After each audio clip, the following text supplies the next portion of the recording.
देश में जब भी बदलाव आता है वो बिहार में तूफान शुरू होता है। यहां से तूफान बाकी प्रदेशों में जाता है। ये बिहार जो है देश की राजनीति का नर्व सेंटर है, यहां से ही शुरुआत होती है। आज देश में विचारधारा की लड़ाई है।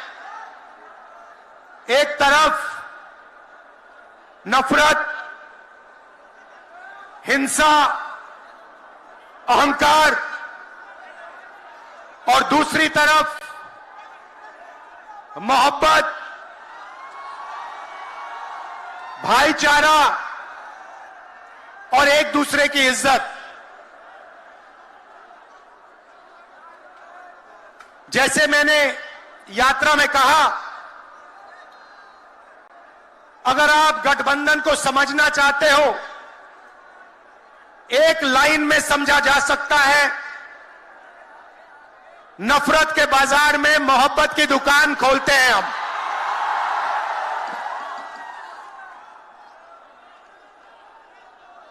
इस देश में नफरत क्यों फैल रही है? यह नफरत का देश नहीं है, आप सब जानते हो।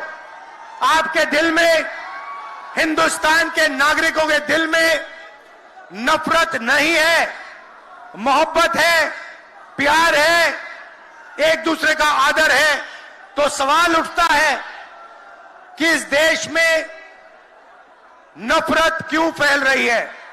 भाई और बहनों, नफरत का सबसे बड़ा कारण देश में अन्याय है। अन्याय, युवाओं के खिलाफ अन्याय, आप सबके खिलाफ अन्याय, किसानों के खिलाफ अन्याय, सामाजिक अन्याय, आर्थिक अन्याय। प्रधानमंत्री जी 2-3 बड़े अरबपतियों के लिए काम करते हैं,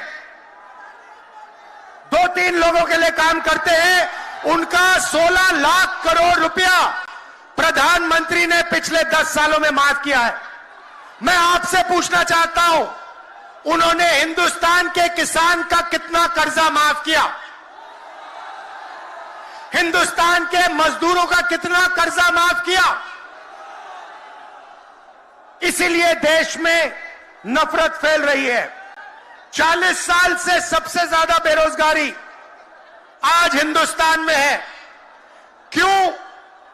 क्योंकि बीजेपी ने छोटे व्यापारियों को, किसानों को, स्मॉल और मीडियम वाले बिजनेसेस को नष्ट कर दिया है। एक तरफ नोटबंदी की, दूसरी तरफ जीएसटी लागू की। नतीजा यह हुआ, जो लोग इस देश को रोजगार देते हैं, छोटे बिजनेस वाले, स्मॉल और मीडियम बिजनेस वाले, उन सब का काम बंद हो गया। जहां भी देखो बड़े बड़े उद्योगपतियों की मोनोपोली बन रही है। एक उद्योगपति के हाथ में हिंदुस्तान के सारे पोर्ट, एयरपोर्ट, इंफ्रास्ट्रक्चर, डिफेंस की इंडस्ट्री, सारी की सारी नरेंद्र मोदी जी ने एक उद्योगपति को पकड़ा दी। आप लोगों के लिए इस देश में कुछ नहीं बचा है। मैं आपसे सवाल पूछना चाहता हूं, इस देश में पिछड़ी जात के कितने लोग हैं? कितनी आबादी है पिछड़ी जात की? 50%। 50%। दलितों की कितनी आबादी है? 15%। आदिवासियों की कितनी आबादी है? 8%। कितनी बनती है भाई? कितनी होती है? 73% अब देखिए 73% में से हिंदुस्तान की सबसे बड़ी कंपनियों में उनकी मालिकों की लिस्ट निकालिए। आपको एक व्यक्ति नहीं मिलेगा 73% वाला। उसके बाद मीडिया के मालिकों की लिस्ट निकालिए, बड़े बड़े इनके जो पत्रकार हैं उनकी लिस्ट निकालिए, आपको 73% में से एक नहीं मिलने वाला है। उसके बाद प्राइवेट अस्पतालों के मालिकों की लिस्ट निकालिए, स्कूल और कॉलेज जो चलाते हैं, private school, private college, private university, उनकी लिस्ट निकालिए, उधर आपको 73% का कोई नहीं मिलेगा। उसके बाद जो हिंदुस्तान को 90 ब्यूरोक्रेट चलाते हैं, आईएएस वाले, उनकी लिस्ट निकालिए, उधर आपको 3 पिछड़े वर्ग के लोग मिलेंगे, 3 दलित मिलेंगे और 1 आदिवासी मिलेगा। और अगर हिंदुस्तान की सरकार 100 रुपए खर्च करती है, बजट में अगर 100 रुपए खर्च होते हैं तो 73% की 6% की 6 रुपए की भागीदारी बनती है। तो ये जो 73% है और उसमें अगर आप जोड़ना चाहते हो तो गरीब जनरल कास्ट के लोगों को भी जोड़ लो। इनके लिए इस देश में कोई रास्ता नहीं बचा है। पहले क्या होता था? पहले पब्लिक सेक्टर होता था, उसमें गरीबों को रास्ता मिलता था, नौकरी मिल जाती थी, सरकार में रोजगार मिल जाता था, जैसे बिहार में तेजस्वी जी ने किया, जैसे छत्तीसगढ़ में हमने किया, कर्नाटक में, तेलंगाना में हम कर रहे हैं। मगर नरेंद्र मोदी जी ने ये सारे के सारे रास्ते बंद कर दिए। सेना में आप जाते थे, वहां अग्निवीर लागू कर दिया। अब देखना, अग्निवीर लागू किया और अग्निवीर में पहली बार इस देश में 2 तरीके के शहीद होंगे।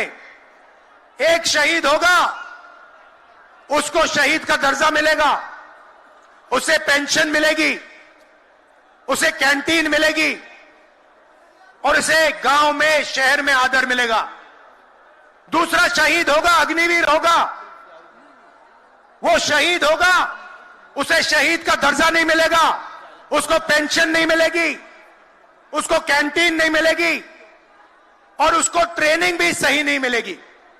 एक तरफ चाइना के सैनिक, पाकिस्तान के सैनिक सालों की ट्रेनिंग लेते हैं और हमारे युवाओं को नरेंद्र मोदी 6 महीने की ट्रेनिंग देने के बाद उनके सामने खड़े करने की कोशिश कर रहा है। नतीजा आप जानते हो। मैं ज्यादा नहीं बोलना चाहता हूं क्योंकि लालू जी को बोलना है। ये देखो, लालू जी को बोलना है, मगर मैं सिर्फ ये कहना चाहता हूं, बीजेपी के लोगों को गलतफहमी में नहीं होना चाहिए। हम लोग बीजेपी से, आरएसएस से नहीं डरते। हमें कोई फर्क नहीं पड़ता। हम देश के लिए लड़ते हैं, हम देश के लिए मरने के लिए तैयार हैं और हम बीजेपी को, आरएसएस को यहां से हटा के इंडिया की सरकार बनाकर दिखाएंगे। आप सबका दिल से बहुत बहुत धन्यवाद। नमस्कार, जय हिंद। न्याय का हक मिलने तक।